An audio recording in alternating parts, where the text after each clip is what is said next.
As Lance Thorndyke entered his publisher's office, he was worried how they'd react to him telling them he wouldn't have his newest book ready by its agreed-upon next week's due date. He'd run into writer's blocks before now, but this block was totally different than any of the others he'd ever suffered through.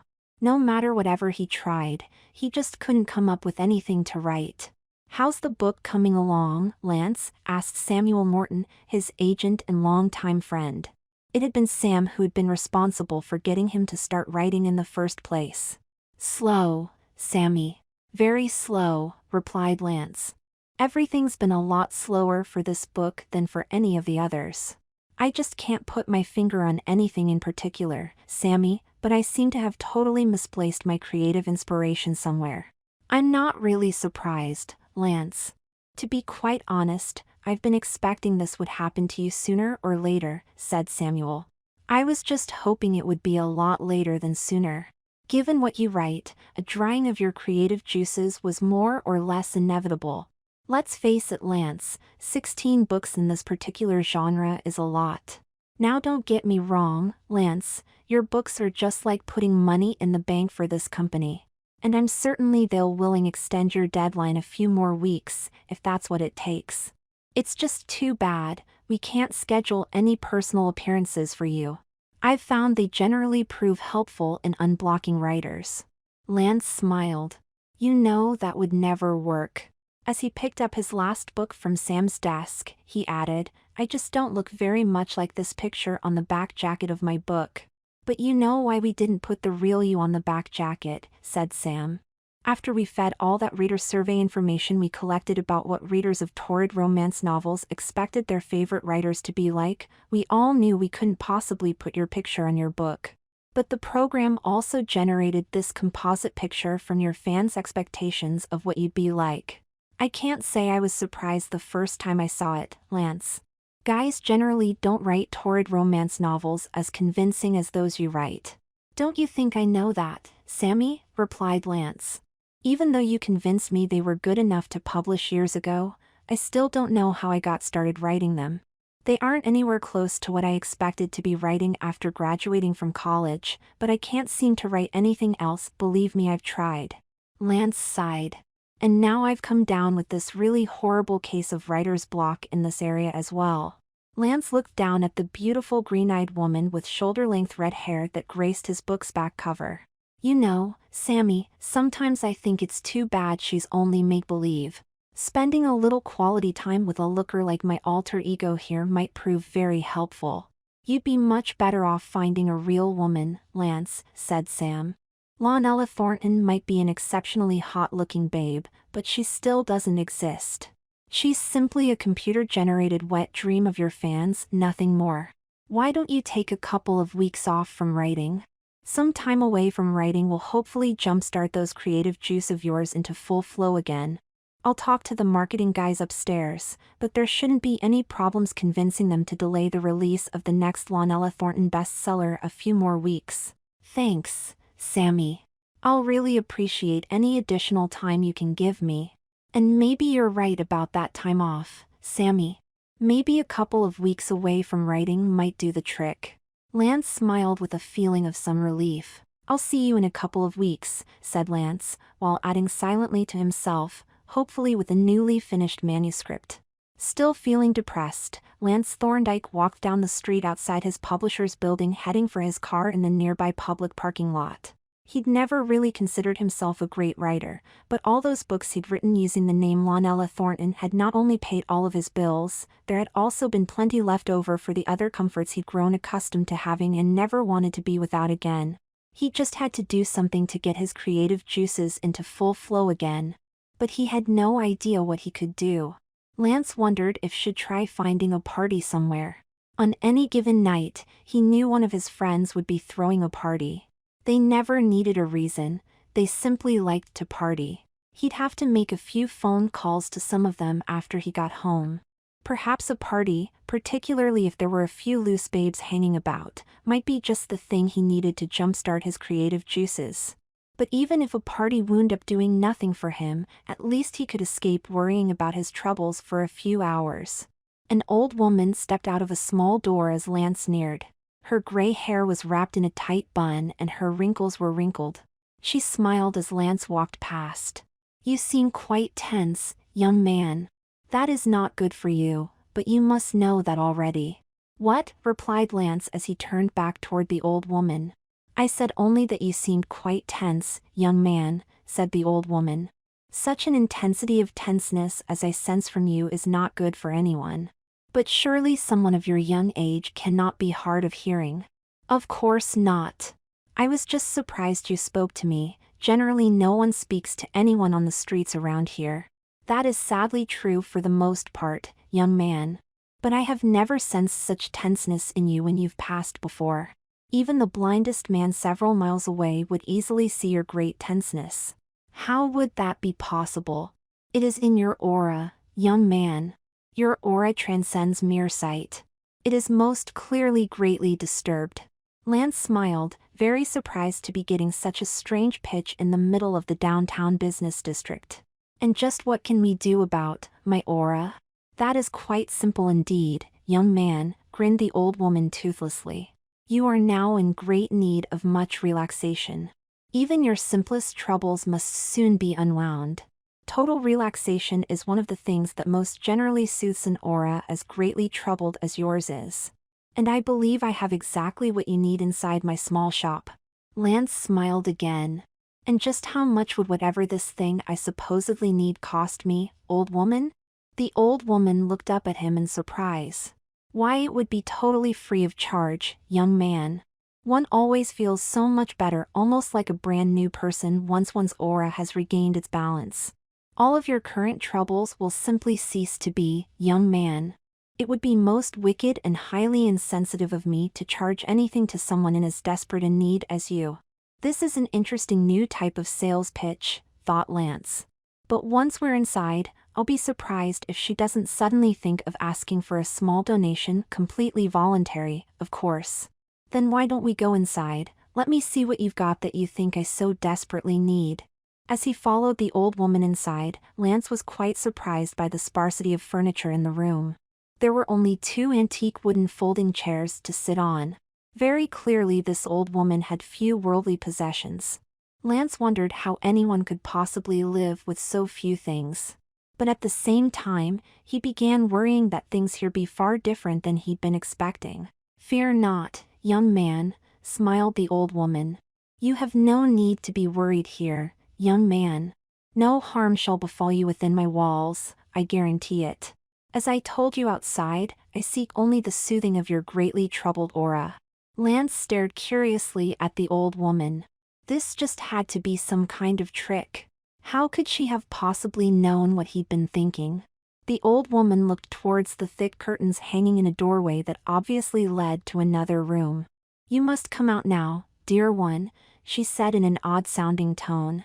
Please come out so that together we might return this unfortunate one's troubled aura to one of a more normal and natural state.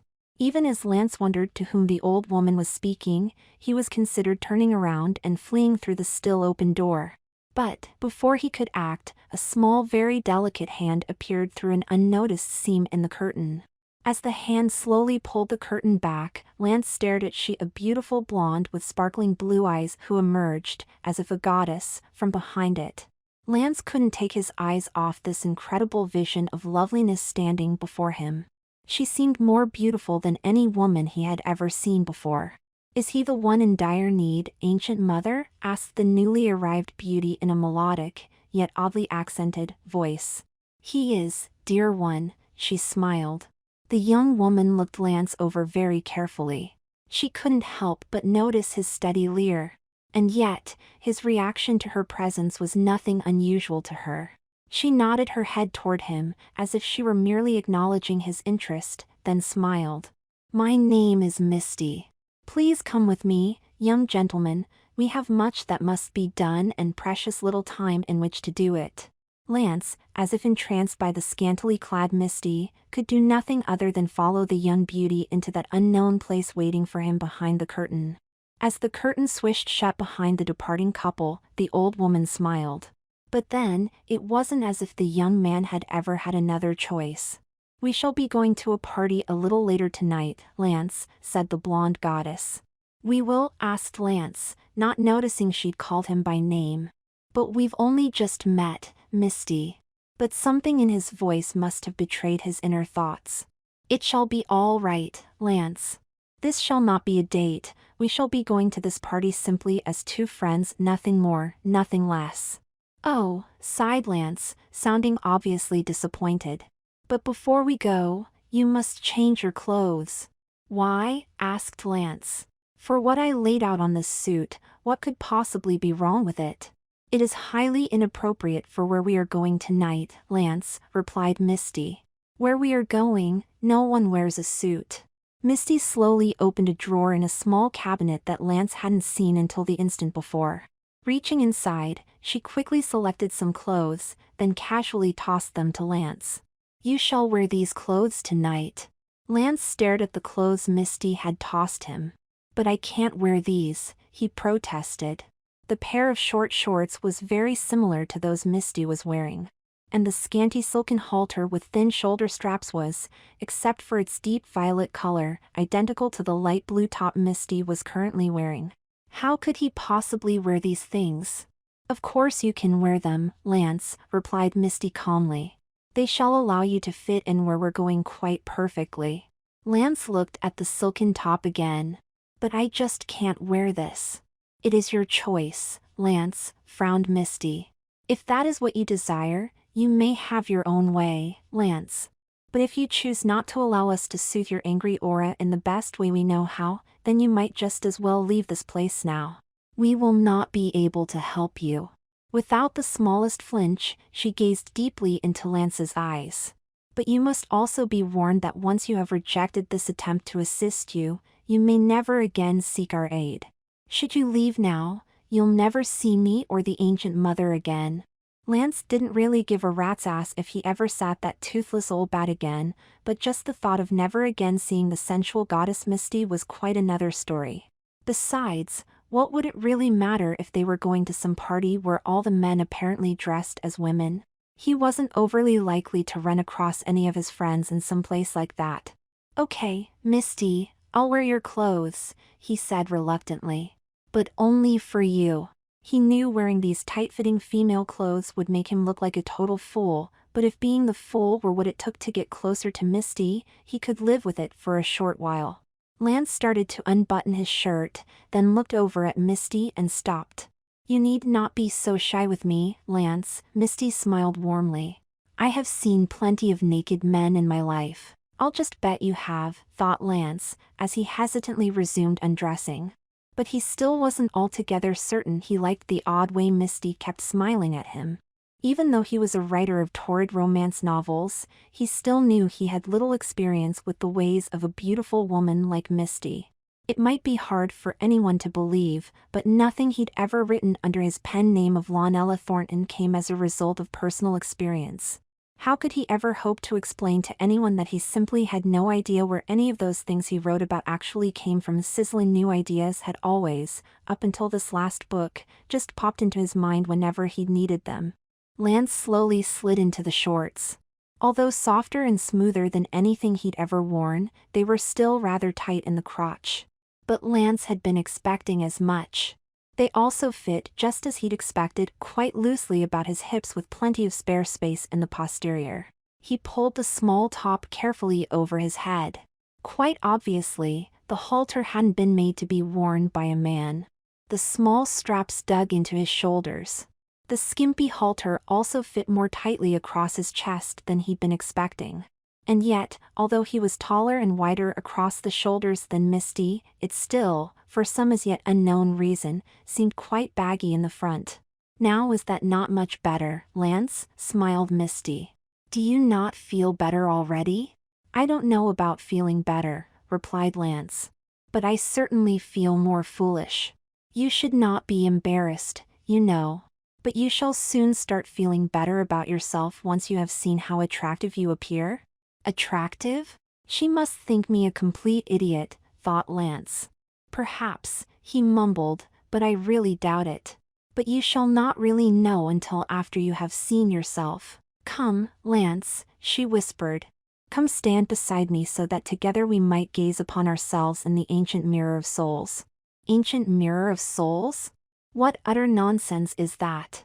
Lance hadn't noticed a mirror when he'd entered the back room with Misty, but at the same time he hadn't been looking for one either.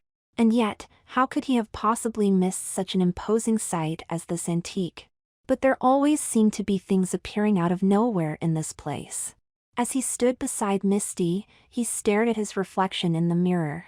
He no longer thought of himself as foolish-looking, he now thought he looked downright stupid.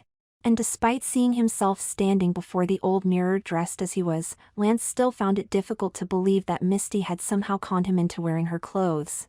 Misty's reflection was just as gorgeous as the real thing. But his own reflection looked like a very foolish and gullible middle-aged man with hairy legs and a hairy chest in piss-poor drag. "I don't think this will work with me dressed this way, Misty." "Nonsense, Lance." "It shall, of course, work," smiled Misty. "You need only begin thinking about yourself more positively." "I need to think about myself more positively?" laughed Lance. "Forgive me for saying this, Misty, but I can't help thinking I'd need nothing less a fucking miracle. I look horrendous dressed this way.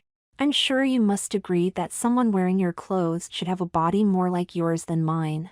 I could never begin to look as good as you wearing your clothes." Misty smiled at Lance. "I am so very glad that you have agreed with the ancient mother's evaluation." The antique mirror suddenly began glowing. As the mirror's glow brightened, Lance's body began tingling all over.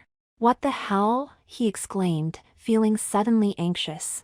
At first, Lance felt merely increasingly strange, but suddenly all sense of feeling left his body. And at the same time, he also felt oddly compelled to gaze deeper into the antique mirror. While Misty's reflection remained unchanged, the image next to hers, his own image, Lance realized without much sense of concern, had begun changing.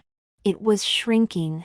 Only moments before, it had been several inches taller than Misty's image, but now they'd become more or less the same height. Its legs now seemed somehow smoother than he remembered. Lance could see no hair on them at all. The bulge in its tight-fitting crotch had also vanished, replaced by an odd unmanly smoothness. Its hips had also noticeably widened. And although he couldn't see its behind clearly, quite obviously, its buttocks had also expanded significantly. With the exception of what was on its head, Lance watched all remaining traces of its bodily hair fade from sight. He saw its waist pull slowly inwards, then watched as its chest began swelling. At first, only a small pair of nubs appeared to push out the fabric of the halter. But they quickly ballooned into a woman's full and firm breasts that were easily as large as Misty's. Even its face slowly altered as Lance watched dispassionately. It very quickly lost any and all traces of the male's face it had once been, becoming not only decidedly and increasingly feminine, but also quite inexplicably more and more familiar. Its eyes turned green. And as Lance watched spellbound, its short dark hair flowed out to shoulder length, steadily reddening with every new inch it grew. Abruptly, feeling began returning to Lance's body. But even after the strange tingling had finally ceased, Lance still felt very peculiar. There was now an odd new weight hanging from his chest and, as he moved his head, his hair casually swished across his shoulders. As a lock of his hair fell across his eyes, its redness surprised Lance, although not nearly as much as the daintiness of the hand he witnessed casually sweeping his new red locks away from the front of his face. Lance looked back at the image in the mirror once more. It was absently cupping one of its large breasts. Although he wondered what it was making him feel so incredibly good, Lance was totally surprised to discover one of his hands cupping one of his new breasts. But as his and its hands flew down to his and its respective crotches, Lance suddenly felt the horror he saw reflected in its face. It was gone.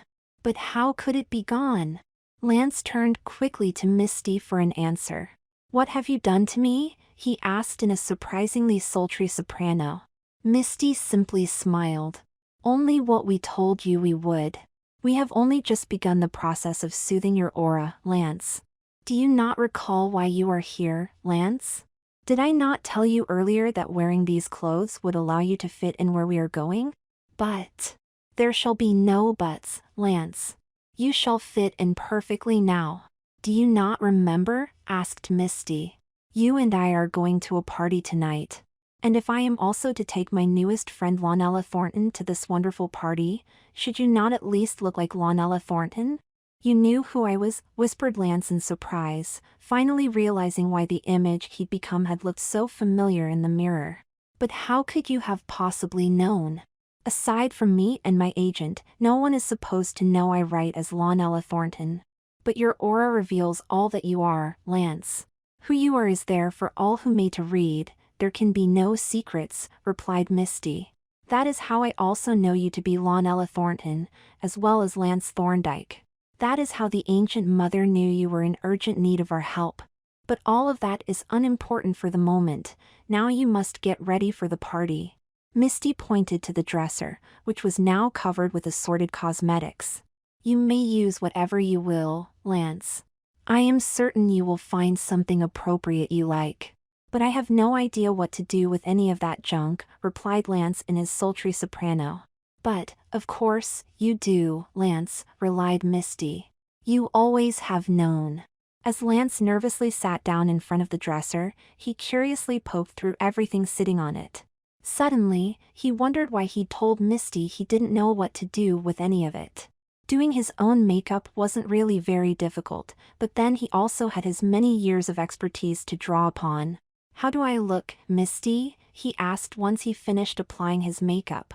You look gorgeous, Lance. Simply gorgeous. Lance smiled at Misty's compliment. And yet, somehow he couldn't help thinking that he should be a little more concerned about his being thought simply gorgeous by anyone. Lance wondered why they were on fraternity row. Clearly he and Misty were too old for a fraternity party. But obviously that was precisely what Misty had on her mind. As if she'd heard his thoughts, Misty said, "Do not worry. The boys always welcome me and my friends." But as Lance and Misty neared the door that, when it finally opened, would admit them to the fraternity party, Misty unexpectedly stopped. Although he'd been expecting several problems along the way, Lance had actually encountered none. He'd been quite pleasantly surprised at how easily and almost naturally he'd walked those several long blocks from Misty's place in his newly altered body, although not nearly as surprised as when he discovered he'd walked that distance in shoes with 3-inch heels. And yet, he'd walked in them so confidently and easily it almost seemed as if he'd been walking on heels for several years. "What is it? Is there something wrong, Misty?" he asked his companion, while feeling somewhat uneasy about being where he was. "Possibly," replied the blonde. "But it is hopefully nothing." "What do you mean?" "Just a few minor things really." As Misty waved her hand at the brick wall, it suddenly glazed silver, becoming a reflecting surface. "First, please gaze into this mirrored surface and tell me who you see." "That's easy," replied Lance as he looked at the image reflected in the mirrored surface. "I see that very pretty young woman into which you have somehow transformed me." "A fair response to my question," said Misty. "But it is also one I perceive might cause us a fair amount of trouble inside." Misty stared into Lance's eyes. "Tell me once again who you see on the silvered wall." "That's still easy," smiled Lance. For an instant, he thought he looked younger, but he decided it had to be his imagination. "But it's the still same answer as before. I see my own very pretty self." "A much better answer. Now, what's your name?" Lance gave his blonde companion a puzzled look. "But you already know my name, Misty. Why are you asking me something you already know? Just humor me." "My name's Lance Thorndyke," he replied. "Is there something wrong with that?" he asked, while casually sliding a hand onto his hip and striking a sensual pose in the mirror. "That might also represent a potential problem, once we go inside. It is entirely possible you could have some trouble with a few of the boys inside if you were to tell them your name is Lance. But do not worry, we shall also fix that." Once again, Misty stared into Lance's eyes. "All right, let's try that last question again. Would you tell me your name?" Still somewhat confused by Misty's need to repeat her question, Lance shook his head. "Although it hasn't changed, I suppose I'd better humor you again this time, or we'll just wind up standing out here all night with you asking me to repeat my name over and over." But he still wondered what could possibly be so wrong with his name that it might cause anyone inside any problems. As we both already know, my name is Lonella Thornton, but everybody calls me Lainey. Lonella suddenly shook his head. Something about his name hadn't sounded exactly right in his ears as he'd spoken it. But yet, it just had to be right. Lonella was thoroughly convinced that if he'd ever had a name other than Lonella or more commonly Lainey, he certainly would have known about it. Maybe we won't have any problems with that issue after all, Lonella. I should certainly hope not, he replied indignantly. And why are you being so formal all of a sudden? Are you mad at me or something? Of course not, Lainey. But I still find it hard to believe anyone inside could have any problems with my name being Lainey Thornton. But you said there were few things, what else might pose us a problem?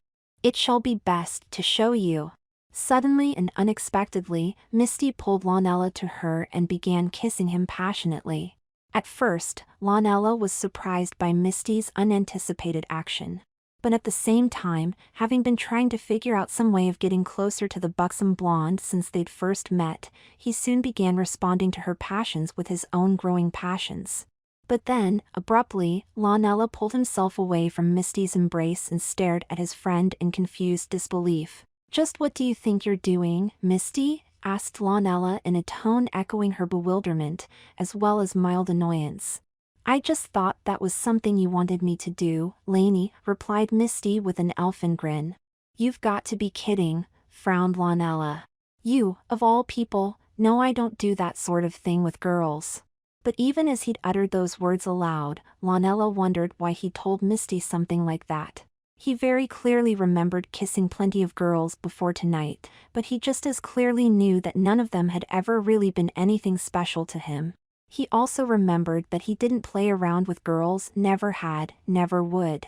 Besides, most of the girls he knew, Misty was that rare exception, had always been extremely jealous of his totally gorgeous sexy frame. Lonella realized he must have somehow and quite inadvertently been sending mixed signals to his friend Misty all night long. And finally, but quite understandably, she'd been unable to control herself. She can be a poor confused girl sometimes, thought Lonella. And yet, Misty was certainly pretty enough to attract some other man, who, unlike him, truly wanted her. Misty smiled at him. "I really didn't mean anything by it, Lainey. I hope you were not offended when I kissed you." She waved a hand at the silvered surface, returning it to the brick wall it had been. "I just needed to remind you how much I like you, Lainey. But I also needed to make sure you should expect the unexpected once we enter." Lonella cautiously returned her smile. Although he didn't know when their relationship had changed, he didn't want his best friend thinking he was easy. "That's all right, Misty. There was no real harm done." And yet, there was something that, as impossible as it seemed to Lonella, still seemed wrong about him not wanting Misty as more than just his best friend. As he and Misty entered through the door, Lonella could tell immediately that eyes turned quickly in their direction. However, he wasn't overly surprised by that reaction. It was so commonplace a reaction to his entry that he'd more or less expected it. Nearly everywhere he went he turned male heads, as well as those of the occasional female disposed towards dallying with busty males like him. But Lonella wondered why all of their lust-filled stares made him feel slightly uneasy and uncomfortable tonight. Having looked over the partygoers, his gaze returned to Misty just in time to see a couple of college boys approaching her. At first, Lonella felt twin surges of anger and jealousy that they would dare bother his Misty. But after another split second had passed, he realized there were two good-looking guys with her and only one Misty. And hadn't he and Misty always shared before? Quickly making his way toward Misty and the males with her, Lonella smiled as he saw the taller of the two staring his way with a clearly obvious interest in what he saw approaching. "Lainey! I'd wondered where you'd run off," exclaimed Misty, as she saw her friend approaching. "I want you to meet two good friends of mine. This is Alex." She indicated the shorter boy with his arm wrapped tightly around her waist. "And this," indicating the taller, more handsome in his opinion of the two, "is Woody. Guys, this is my really good friend Lainey. She'll be staying with me for the next few nights." "Hi, Lainey," chorused the young men. But even as Woody smiled at him, Lonella could tell that he was most definitely interested in him. But somehow, it didn't seem exactly right. And yet, who was he to tell anyone they couldn't be interested in him? "Would you like to dance with me, Lainey?" asked Woody hopefully. "Dance? But I can't dance," thought Lonella. Suddenly filled with panic, he glanced over towards Misty, as if he might somehow ask his friend how to dance in the new few seconds. Misty merely smiled back. She'd understood Lonella's new need immediately. "You are in for a treat, Woody. Since you've just met, you couldn't know that Lainey won her state dancing competition last summer. She doesn't like to brag about herself, but she's always been an exceptional dancer." Lonella suddenly looked relieved. Her panic had vanished. But he couldn't quite understand why Misty kept referring to him as she and her. She knew better. But she also knew Woody and Alex. Maybe she thought they would be disturbed if they knew he was really male. But Lonella's concern about Misty's pronoun references to him suddenly vanished. Instead, he began wondering how he could have forgotten just how great a dancer he'd always been. Woody and Lonella danced together the rest of the night. They were inseparable. Several times, when another interested young man had tried cutting in on them, a firm warning glare from Woody quickly made him change his mind. Lonella quickly decided that Woody must really like him a lot. Oddly, Woody liking him so much worried him for some reason he couldn't fathom. But, at the same time, it also made him feel strangely wonderful. He'd only seen Misty occasionally while he and Woody were dancing. And whenever he had seen her, his friend had seemed to be constantly flitting from one boy to the next. Although none of her activities bothered Lonella very much, she was just being Misty, he was still worried. Despite what Misty had told him earlier, he still thought that his friend might be carrying a secret torch for him. But it would never work between them. Misty had always known he'd never liked girls in that same way she liked boys. But Lonella absolutely adored being the center of all this attention, even if it meant he had to keep dancing with such a handsome young man as Woody all night. It was, he smiled, one of those little crosses in life he'd more than willingly bear. When the musicians finally stopped to take a well-deserved break, Woody leaned over and whispered something in Lonella's ear. Lonella nodded as she smiled back at him. But when he looked around to find Misty, Lonella was distressed at being unable to find her. And yet, all he'd wanted to tell her was she shouldn't worry about him if she couldn't find him later. Woody had asked him to go back to his place and he decided he would go. She wasn't certain why, but if it came down to a choice between finding Misty and going home with the handsome Woody, then Misty would just have to understand about Woody being the obvious winner. After another quick look around the room again failed to turn up any sign of Misty, Lonella turned to her young man. "I'm ready to leave when you are, Woody." Effortlessly sliding his arm about his slender waist, Woody led Lonella, both of them all smiles, from the room. And from a darkened corner of the same room, Misty smiled as she watched them leaving together arm in arm. "It seems all will soon be on the proper track, Lance Thorndyke," she smiled. "I have no doubts you shall enjoy yourself, as it certainly seems your badly abused aura will soon begin being soothed. I believe you shall experience things far past anything you might have ever imagined possible." "What an absolutely fantastic book, Lonella," exclaimed Samuel Morton enthusiastically. Given what she'd told him before, he'd been surprised to have his prized author return in less than a week with a completed manuscript. But, for as long as he'd known her, she'd always been full of surprises. "I'll swear this is probably your best work ever. But you say that every time I turn in a new book, Sammy," purred Lonella. "But that's only because it's definitely true every time," countered Sam quickly.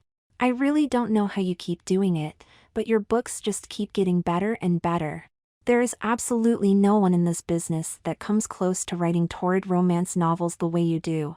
You know, Sammy, if I didn't know you better, I'd almost swear you were trying to get into my pants," grinned Lonella mischievously.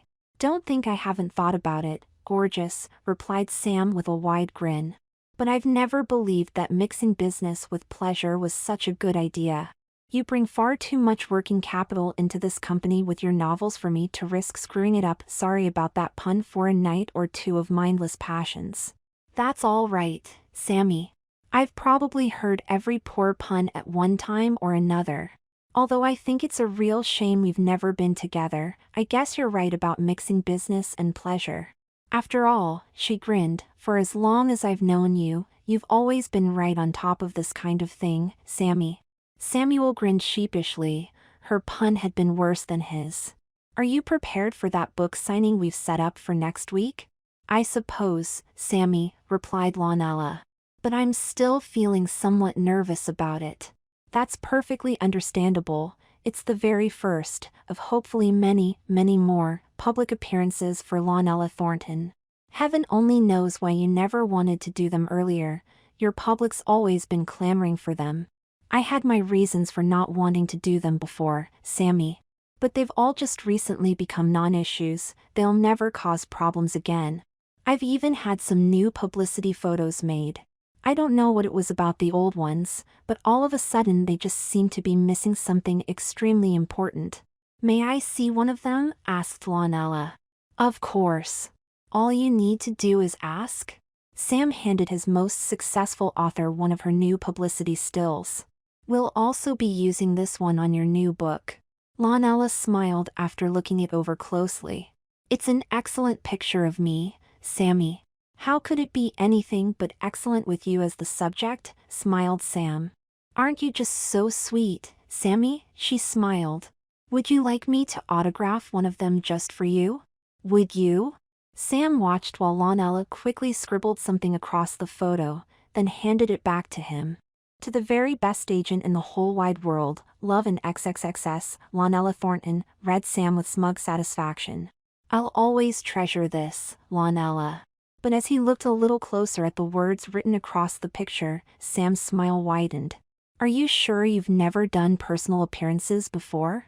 This ink you've used to sign this picture is an absolutely marvelous stroke of genius, Lonella. But where in the world did you ever find ink the same sparkling blue color as your beautiful eyes? Do you really like it? Lonella smiled at her agent.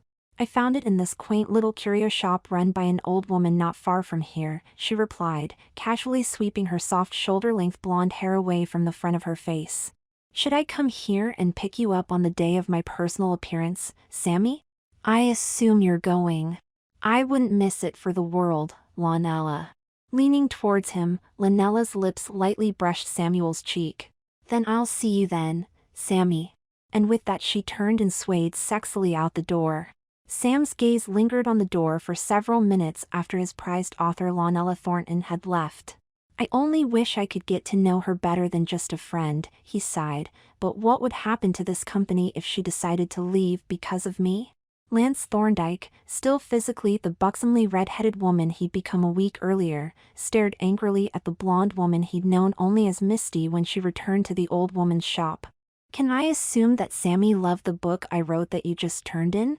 Almost effortlessly, he brushed his flaming red hair away from his green eyes. Of course, he loved it, Lance. But then, as you'll remember, he's loved them all, smiled Misty. He even told me he thought this was Lonella's best book ever. Sammy always says that, snapped Lance. I think it's something written into the standard contract that agents are required to say whenever an author turns in another book. Perhaps, replied the buxom blonde. But I had the distinct impression he really meant it this time. Besides, you wrote this new book from a perspective totally unlike anything you'd ever known before. Yeah, right, I suppose you could say that again. I write all day as Lance, what I experienced the night before getting fucked as Lainey, snarled Lance sarcastically. Isn't it just amazing how a few simple nights getting repeatedly fucked and totally enjoying it will cure a little writer's block? He looked at Misty. Although I can't understand how you can possibly do whatever it is you and that old woman have done, I assume Sammy thought you were actually the real Lonella Thornton. Of course, he thought I was the real Lonella Thornton. That is the way things are now, she replied. But you shall no doubt be very pleased with the news the ancient mother has given me of your aura. She has told me your aura is now as soothed as that of a newborn babe. Finally! I'd begun wondering what was taking so long, exclaimed Lance. Yours was a longer and more difficult fight than we anticipated. So when do I get changed back into me? Believe it or not, it has been kind of fun being a girl for the last few nights. After a while, even the endless screwing wasn't so bad. But that girl constantly seeking pleasure I've been acting like these past few nights isn't really me. I have my own life to live. Do you? Of course, I do, replied Lance, suddenly feeling nervous. I'm Lance Thorndyke. I'm also the successful novelist Lionella Thornton. But you are no longer Lionella Thornton, you were never meant to be, replied the former Misty sadly. I am she now. When the ancient mother proclaimed this as the truth, it was so. Another will soon arrive to take my place with her, just as I take my new place in the world. You must understand, your aura took too long to soothe. The ancient mother determined you could never be returned to your old life again. That life was never meant to be yours, living it severely corrupted your aura.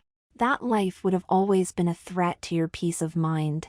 And a return to living it would forever threaten a darkening of your aura far past anyone's ability to ever repair it again. You goddamn bitch, swore Lance. This was all a plot, you and that old bat have stolen my life. But I'll be damned before I even think about writing another book that you can steal from me. How do you like them apples, bitch? I am sorry that this distresses you, Lance, but it is absolutely necessary.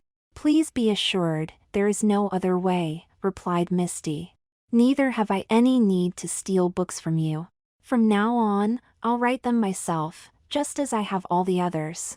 With casual ease, she briefly placed a hand on each of his temples. We shall now exchange whatever one of us needs from the other. Lance shivered at her touch. What are you doing? I'm starting to change again, I can feel it, marveled Lance. But wait one damn minute, I've just stopped changing. One of his hands quickly shot to his chest. He was visibly annoyed at still finding two firm full breasts hanging there. But this isn't right at all.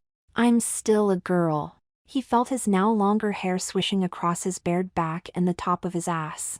What have you done to me this time? This isn't even the real me. It just can't be. I'm not a female, I'm male. Have you forgotten I'm Lance Thorndyke? I have not forgotten who you are. In the world as it now is, only you seem to have forgotten who you truly are, but soon you will remember. There is no longer a Lance Thorndyke in this world. In fact, there has never been a Lance Thorndyke born here. What are you talking about now? Asked Lance. I'm still me, I've always been me. You might have changed my body again, but you'll never be able to change who I know I am. I have again distressed you more than I had intended. Come with me now. Come peer into the ancient mirror of souls once more. You will soon see that you are who you have always been. Hesitantly, Lance walked up to the large mirror. He wasn't sure this was something that he wanted to do, but he didn't seem to have another option. Somehow he just had to look. As he did, Lance's mind began spinning. If he wasn't Lance Thorndyke as he'd always believed he was, then who the hell could he possibly be? But as he gazed deeper into the mirror, he wondered when his green eyes had turned the same sparkling blue as Misty's eyes. When had his lovely red hair, of which he'd always been so proud, grown several inches longer and lightened to the same blonde shade as Misty's hair? And why did he now look so much like a younger version of Misty? Misty? Just who the hell could this Misty be? I can't remember ever knowing anyone named Misty. A look in the mirror showed two young women, who appeared to be sisters. She knew she must be one of them, but how could she be a girl, unless... Of course it was so simple, how could it be otherwise? She'd been born one. Aren't you Lionella Thornton? She asked the young woman next to her. I certainly am, replied Lionella. But how about you? Are you feeling better now? I think so, she replied softly. But I feel kind of funny all over. Don't worry about that, it shall soon pass, said Lionella. Are you still concerned about writing another book for me? She asked. Me? Writing another book? Just why would I ever want to write a book? The girl shivered. I mean, I've always enjoyed reading your books, Lionella, but don't you think one famous author in this family is more than enough? Perhaps, smiled Lionella. Pretty Lainey Thornton grinned at her famous older sister. But just between you and me, sis, if I were given a choice between writing one of those fantasy romances of yours and living a fantasy romance with someone like my Woody, I'd definitely take living one every time. Lionella smiled at Lainey, knowing her new younger sister would now be just fine. Both now, and forevermore.